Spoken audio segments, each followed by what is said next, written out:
نحمدك يا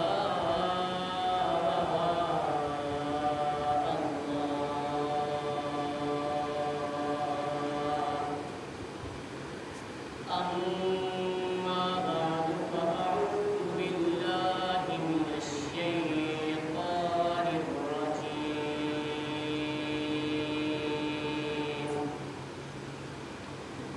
قال الله تعالى في الكلام المجيد والفرقان الحميد.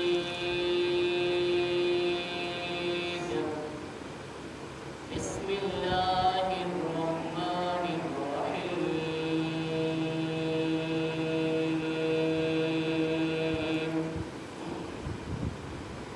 إنا نحن نزلنا الذكر وإنا له لحافظون.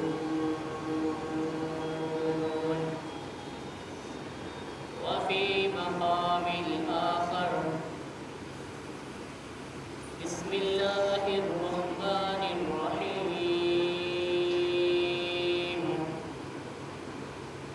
إنا أنزلناه في ليلة القدر وما أدراك ما ليلة القدر.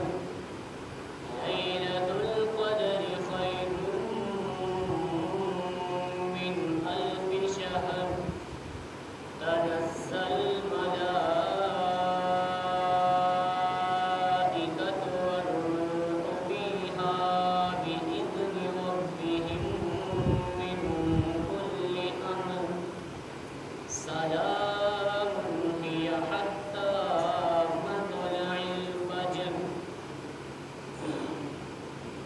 وقال النبي صلى الله عليه وسلم: خيركم من تعلم القرآن وعلمه. وصدق الله وصدق رسوله النبي الكريم. ونحن على ذلك لمن الشاهدين والشاكرين. والحمد لله رب العالمين.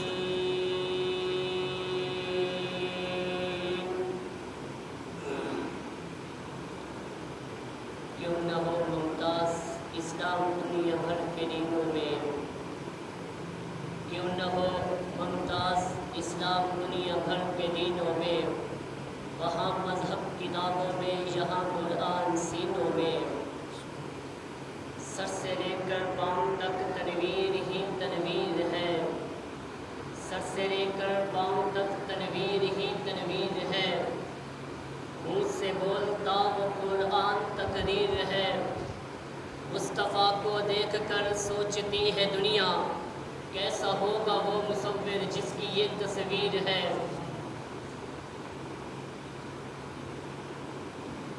میرے معزز واجب الاحترام دوستوں، بزرگوں، ساتھیوں، آج جمعۃ المبارک کا بابرکت دن ہے. اللہ رب العزت کا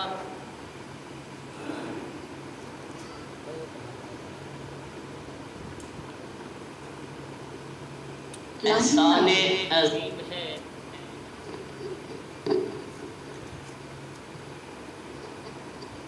کہ اس ذات باری تعالیٰ نے جمعۃ المبارک کا دن نصیب فرمایا ہے،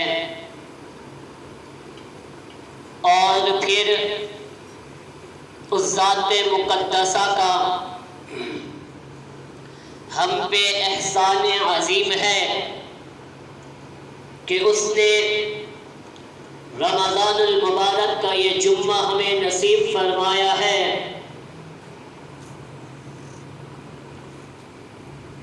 احادیث مبارکہ میں موجود ہے آقا دو جہان سرور کونین محبوب کبریا امام الانبیاء احمد مجتبی محمد مصطفیٰ سب کہہ دیجئے صلی اللہ علیہ وسلم نے فرمایا کہ جب ایک مومن ایک جمعے سے لے کے دوسرے جمعے تک اپنے آپ کو کبیرہ گناہوں سے بچا کے رکھتا ہے، نمازیں پڑھتا رہتا ہے، نیکیاں کرتا رہتا ہے، اور جب دوسرا جمعہ آتا ہے اور پھر وہ مومن جمعے کی نیت سے تیاری کرتا ہے، غسل مسنون کرتا ہے، صاف ستھرے کپڑے پہن کر اپنے گھر سے وہ نکلتا ہے، مسجد کی طرف روانہ ہوتا ہے، وہ جب جمعہ المبارک ادا کرتا ہے تو اللہ رب العزت اس کے پورے ہفتے کے کیے ہوئے صغیرہ گناہوں کو معاف فرما دیتے ہیں۔ اور پھر جمعہ بھی رمضان المبارک کا جمعہ ہو، اس کی فضیلت ہی کچھ اور ہوگی۔ رمضان تمام مہینوں کا سردار مہینہ ہے، پھر اس میں جمعہ المبارک تمام ایام میں سردار ایام ہے، سرداری والا دن ہے، پھر مہینہ بھی سردار، دنوں میں ایاموں میں دن بھی جمعے کا ہو، پھر وہ جمعہ بھی رمضان المبارک کا آخری ہو، اس کی فضیلت کیا ہوگی؟ سمجھ نہیں آ رہا تھا کہ آج میں کس موضوع پہ گفتگو کروں۔ بڑا مشکل فیصلہ تھا میرے لیے کہ آیا میں رمضان کے فضائل کو آج بیان کروں یا میں تراویح کے فضائل کو بیان کروں، ان حفاظ کی شان بیان کروں جنہوں نے پورا رمضان اللہ کا کلام ہمیں سنایا، میں جمعہ الوداع کی فضیلت کو بیان کروں، میں افطاری کی فضیلت کو بیان کروں، میں صدقۃ الفطر کے احکام کو بیان کروں، میں عید کی اہمیت کو بیان کروں، میں عظمت قرآن کو بیان کروں، میں لیلۃ القدر کو بیان کروں۔ بہت مشکل ہے میرے لیے کسی ایک موضوع کو چن کے آپ کے سامنے بیان کرنا، رمضان کے احکام کو بیان کروں، رمضان کے فضائل کو بیان کروں، رمضان کی برکتوں کو بیان کروں، رمضان میں آنے والے جمعوں کو بیان کروں، رمضان میں ہونے والی شاموں کو بیان کروں، رمضان میں ہونے والی فضیلتوں کو بیان کروں، رمضان میں ہونے والی رات کی نوافل کو بیان کروں، رمضان میں ہونے والی وہ اعتکاف کی عبادت کو بیان کروں، میں وہ معتکف کی شان کو بیان کروں، وہ جو مساجد میں اللہ کے گھر میں اپنے گھر کی آسائشیں چھوڑ کے اللہ کے مہمان بن کے بیٹھے ہوئے ہیں، میں ان کی فضیلتیں بیان کروں، وہ جو مائیں بہنیں میری گھروں میں اللہ کو راضی کرنے کے لیے بیٹھی ہوئی ہیں، میں ان کی فضیلتوں کو بیان کروں، یا میں ان تہجد والوں کی عبادتوں کو بیان کروں جنہوں نے ہر رات اپنے رب کو راضی کرنے کی کوشش کی ہوگی، میں ان مجاہدین کی شان کو بیان کروں جو سرحدوں میں ہماری حفاظت کے لیے کھڑے ہوئے ہیں، جنہوں نے روزے بھی نہیں چھوڑے، جنہوں نے عبادتیں بھی نہیں چھوڑی، وہ دشمن کے سامنے سینہ تان کے کھڑے ہوئے ہیں، میں ان کی شان بیان کروں، ان کے فضائل بیان کروں، میں کن کن فضیلتوں کو ایک آج کے دن بیان کروں۔ وقت بہت کم ہے، موضوعات تو بہت زیادہ ہے، ٹاپکس تو بہت زیادہ ہے، میرے پاس الفاظ کی تو بہت کمی ہے کہ میں کس چیز کو بیان کروں۔ جب رات استاد محترم نے عرض فرمایا کہ محترم آپ نے کل جمعے کا دن ہمیں دینا ہے، کل آپ نے جمعہ ہمیں پڑھانا ہے، وقت آپ نے ہمیں دینا ہے، میرے پاؤں سے تو زمین نکل گئی تھی کہ آیا استاد صاحب نے اتنا بڑا کام میرے ذمہ لگا دیا، میں تو جاہل سا انسان ہوں، اب میں اس موضوع پہ کون سا موضوع بیان کروں؟ بڑا پریشان کن معاملہ ہے میرے لیے۔ پھر سوچا ہر ایک چیز کو تو بیان کرنا ناممکن ہے، یہ تو علماء کا کام ہے، خطباء کا کام ہے، اہل علم کا کام ہے، میں تو رہا ایک جاہل سا انسان، ان پڑھ سا انسان علم سے بالکل ناواقف. چلو ایسا کرتے ہیں کہ ساری باتوں کی تھوڑی تھوڑی سیر کر لیتے ہیں. میں فضائل تو بیان نہیں کر سکتا، نہ اتنا علم ہے نہ میری وہ اوقات ہے، تو سوچا کہ ہر موضوع کی تھوڑی سی سیر کر لیتے ہیں. ان چند منٹوں میں ہم عظمت قرآن کی سیر کر لیتے ہیں، ہم رمضان کی برکات کی سیر کر لیتے ہیں، ہم رمضان میں ہونے والی عبادتوں کی سیر کر لیتے ہیں. ہو سکتا ہے ہمارے ان ٹوٹے پھوٹے الفاظوں میں سے کوئی لفظ میرے رب کو پسند آ جائے اور ہماری بخشش کا ذریعہ بن جائے. آج رمضان المبارک کا آخری جمعہ ہے. ہمیں نہیں معلوم کہ اس کے بعد رمضان آئے اور ہماری آنکھیں وہ نہ دیکھیں. ہم نہیں جانتے کہ اس کے بعد رمضان تو کئی ہوں گے، لیکن یہاں ہم بیٹھنے والوں میں سے شاید کہ کچھ نہ ہو. کتنے ہی لوگ تھے جو پچھلے رمضان تو ہمارے ساتھ موجود تھے، لیکن وہ ان راتوں میں آج منو منڈی تلے پڑے ہوئے ہیں. ہم نے بھی رمضان ایسے گزارا جیسے ہمارے من نے چاہا، جیسے ہمارے دلوں نے چاہا. افسوس کروں کہ ہائے ہم نے رمضان کیسے گزار دیا. آقا دو جہان صلی اللہ علیہ وسلم کا ارشاد گرامی ہے کہ وہ شخص بدبخت ہے، محروم ہے وہ شخص جس نے رمضان کا مہینہ پایا اور اپنی بخشش نہ کروا سکا. اس کے لیے آقا نے یہ فرمایا، اللہ اکبر کبیرہ. اگر ان کے الفاظ کو ہم دیکھیں اور ہم اپنی جان و اپنی نفس و اپنی عبادتوں کا ایک ذرا سا جائزہ لے لیں،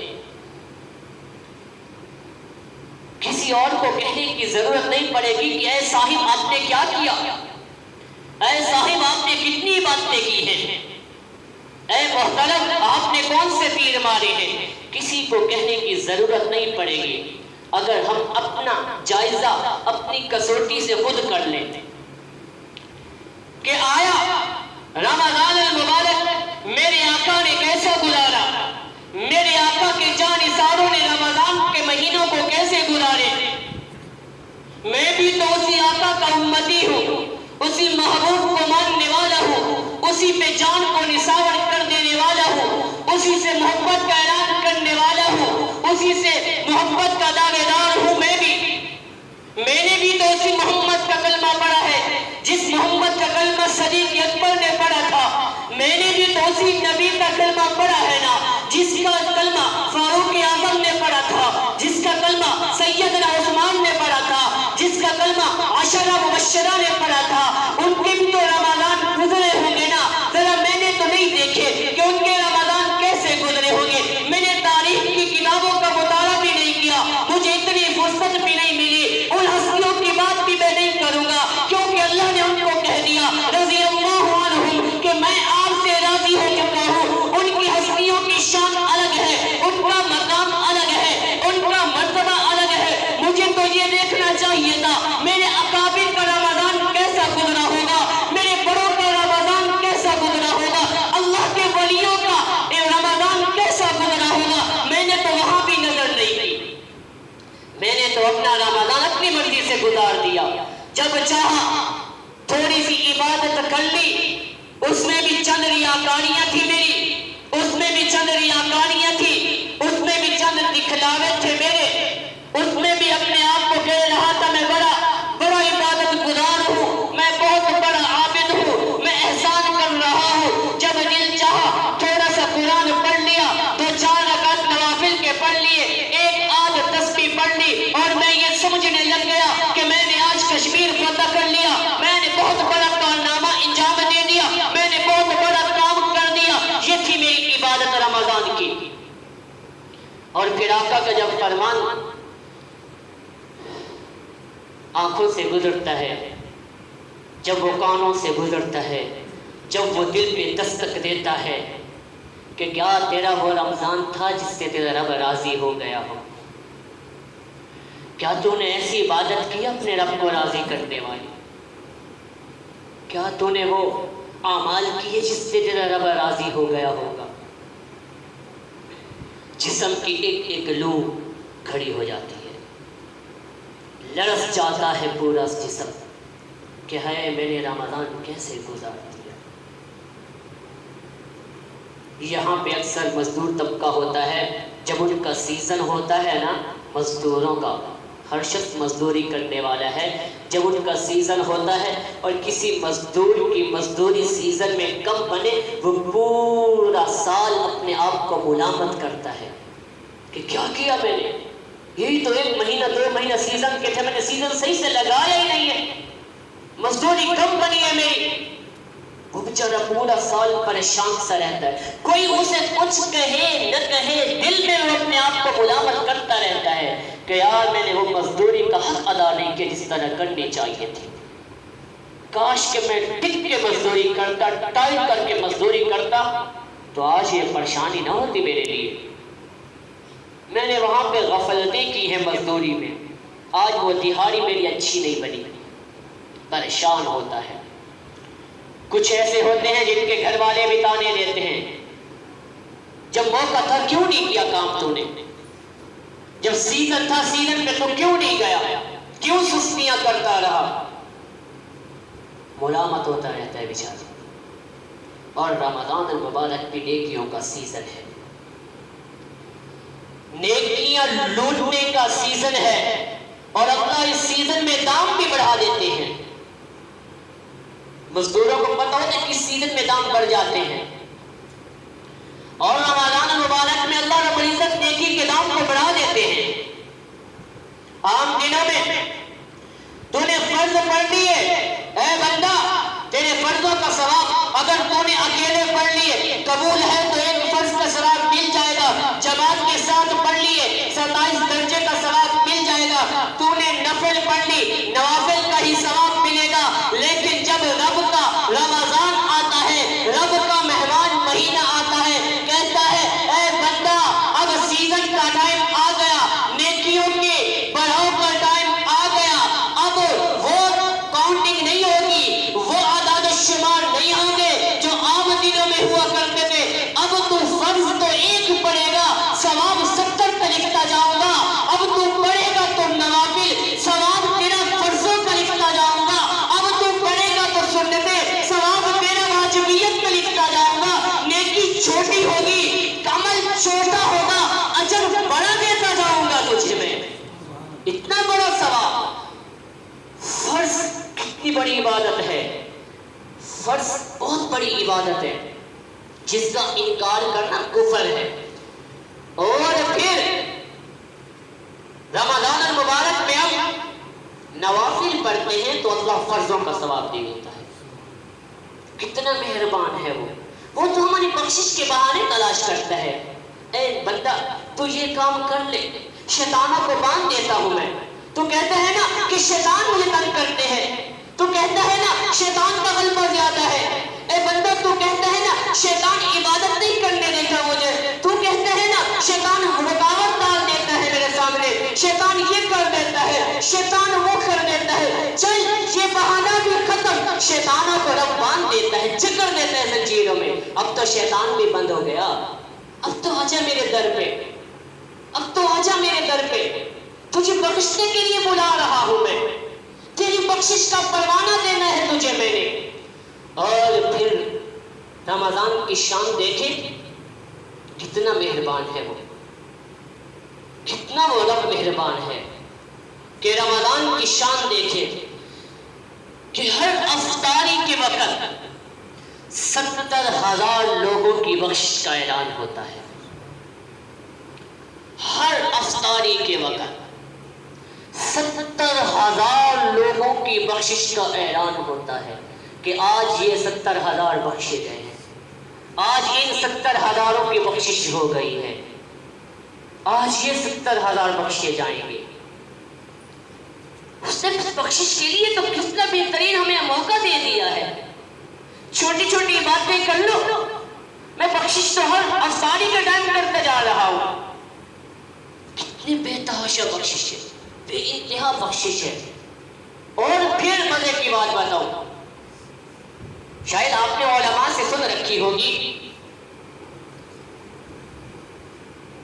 کہ ہر افطاری کے وقت 70,000 لوگوں کی بخشش ہوتی ہے. اب اگر 29 روزے ہوتے ہیں یا 30 روزے ہوتے ہیں، اب 30 کو 70,000 سے ضرب دے دیا جائے تو کتنا جواب آئے گا؟ اتنے لوگوں کی رمضان میں بخشش ہو جاتی ہے. اور پھر مزے کی بات، عید کی بات. عید کیا ہے؟ ہماری نظر میں تو نئے کپڑے پہن لیے، خوشبو وغیرہ لگا لی، اچھے دوستوں سے مل لیا، اچھی میٹنگ، اچھی پارٹیاں اٹینڈ کر لی، اچھے گھرانے میں چلے گئے، عزیز و اقارب سے ملاقات ہو گئی. جہاں خرچ نہیں کرنا تھا وہاں پہ 4 پیسے خرچ کر کے یہ دکھلا دیا کہ جی میں بڑے اسٹیٹس کا بندہ ہوں، جی میں بڑی آؤٹ والا بندہ ہوں، جی میری بڑی پہنچ ہے. یہاں 5 روپے خرچ ہونے کے کوئی بات نہیں، عید کا دن ہے 20 روپے خرچ کر لو. یہ عید کا نام نہیں ہے، یہ نام نہیں ہے عید کا. عید اس چیز کو نہیں کہتے. عید اصل میں کیا ہے کہ جہاں پہ ہر افطاری کے وقت 70,000 لوگوں کی بخشش کا اعلان ہوتا ہے. اللہ تعالیٰ 70,000 لوگوں کو بخش دیتا ہے. اور جب 30 روزے 29 روزے مکمل ہو جاتے ہیں، ہر دن کو جمع کر لو، اور جب 30 روزوں کو جمع کر لیا جائے، جتنی اللہ بخشش 30 روزوں میں ہر دن 70 کے حساب سے کرتا ہے، اتنی اللہ رب العزت بخشش مسلمانوں کی عید کے دن نماز عید کے بعد کر دیتا ہے. یہ ہے اللہ کا تحفہ، یہ ہے اللہ کی مہمان نوازی. عید کا دن اللہ کی طرف سے مہمان نوازی کا دن ہوتا ہے. یہ ہے وہ اللہ کی طرف سے مہمان نوازی. اس لیے آپ فقہ کی کوئی بھی کتاب اٹھا کے دیکھ لیجئے، عید کے دن کے روزے کو منع قرار دیا گیا، حرام ہے. کیوں؟ اللہ کی مہمان نوازی کا دن ہے نا، اللہ تحفہ دے رہا ہے بخشش کا. ہم اللہ کے مہمان بننے جا رہے ہیں عید کے دن کو. لیکن عید کا دن بھی اس کے لیے ہے جس نے رمضان عید کی طرح گزارا، جس نے رمضان ایسا گزارا ہو کہ جس کو عید کے دن تحفہ دیا جائے. میں اپنے گریباں میں جھانک کے دیکھوں، کیا میرا ایسا رمضان گزرا کہ میں تحفے کا حقدار بن جاؤں؟ کیا میں نے ایسی محنت کی کہ میرا رب مجھے تحفہ دے دے؟ آیت اللہ رب العزت نے تلاوت فرمائی، یا ایھا الذین آمنوا کتب علیکم الصیام کما کتب علی الذین من قبلکم لعلکم تتقون. اے ایمان والو، آپ پہ روزے فرض کر دیے گئے ہیں. کیوں فرض کر دیے؟ اللہ نے خود ہی فرما دیا لعلکم تتقون، تاکہ آپ پرہیزگار بن جاؤ، آپ متقی بن جاؤ، آپ گناہوں سے بچنے والے بن جاؤ. اللہ نے ایک مہینہ ہمیں ٹریننگ کا دیا ہے، اور ٹریننگ بھی کیسی ہو رہی ہے؟ آپ کسی بھی شعبے میں چلے جائیں، پہلے آپ کو ٹریننگ دی جائے گی. آپ فوج میں چلے جائیں، پولیس میں چلے جائیں، ٹیچر کے شعبے میں چلے جائیں، ڈاکٹری میں چلے جائیں، انجینئرنگ میں چلے جائیں، دنیا کا کوئی بھی شعبہ ہو، پہلے آپ کو وہ ٹریننگ دیں گے، آپ کو اصول و ضوابط بتائیں گے، آپ کو اس اصول و ضوابط کے مطابق، اس قوانین کے مطابق اپنی پوری سروس گزارنی ہوگی. آپ کی جتنی بھی سروس ہوگی آپ نے اس کے مطابق گزارنی ہوگی. جب بھی آپ قانون کے خلاف جائیں گے آپ باغی کہلائیں گے. جب بھی جس بھی قانون کے خلاف آپ قدم اٹھائیں گے آپ پہ بغاوت کا الزام لگ جائے گا. اللہ نے بھی ہمیں ٹریننگ کے لیے وہ مہینہ عطا کر دیا ہے لعلکم تتقون. روزے فرض کیے، اے مومن تجھ پہ کیوں فرض کیے؟ لعلکم تتقون، تاکہ تم متقی بن جا، تاکہ تم پرہیزگار بن جا. کیسی ٹریننگ کر رہا ہے؟ گرمی کا دن ہے، پیاس کی شدت ہے، اور اتنی شدت ہے کہ بہت مشکل سے جینا ہو رہا ہے. پانی سامنے پڑا ہے، دریا میں نہا رہا ہے، سمندر میں نہا رہا ہے، لیکن ایک قطرہ بھی حلق سے نیچے نہیں جانے دیتا. اتنی سخت گرمی کا موسم ہے، مزدوری کر رہا ہے، روزے کا عالم ہے، ایک قطرہ بھی اپنا پانی کا گلے سے نیچے نہیں اترنے دیتا.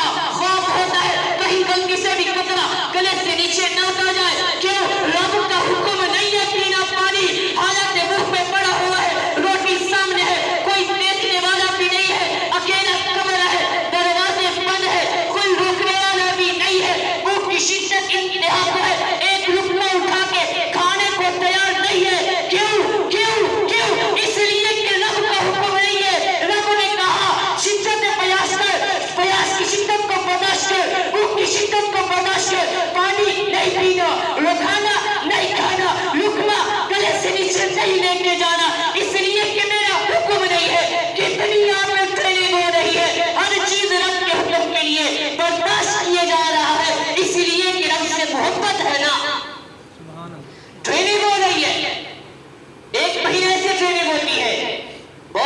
ماشاءاللہ میں سے بات نوجوانوں سے کرتا ہوں، میرا لین دین بزرگوں سے نہیں ہے، وہ تو اللہ تعالیٰ ان کو ویسے بخش دیتا ہے۔ نوجوانوں آپ سے بات کرتا ہوں، وقت بہت کم ہے۔ جی ہم گانے نہیں سنتے، رمضان کے مہینے میں کسی نے گانا لگایا تو لوگ اس کو کافر تک کہہ دیتے ہیں۔ اور خدا کے بندے روزے میں تو گانا سنا رہا، خوش تو خدا کا خوف کر لے۔ نہیں سنتا کوئی گانا، کوئی ویڈیوز نہیں دیکھتا، کوئی موویز نہیں دیکھتا، کوئی ڈرامے نہیں دیکھتا، کوئی جھوٹ نہیں بولتا، کوئی گالی نہیں دیتا۔ کیوں؟ روزے کا عالم ہے، روزے میں یہ چیزیں منع ہیں۔ اللہ تعالیٰ ناراض ہو جائے گا، اللہ تعالیٰ ناراض ہو جائے گا۔ ایک بچے نے غلطی سے گانا لگا دیا، کچھ لگا دیا، سب اس کو ڈانٹنا شروع ہو جاتے ہیں۔ کیوں؟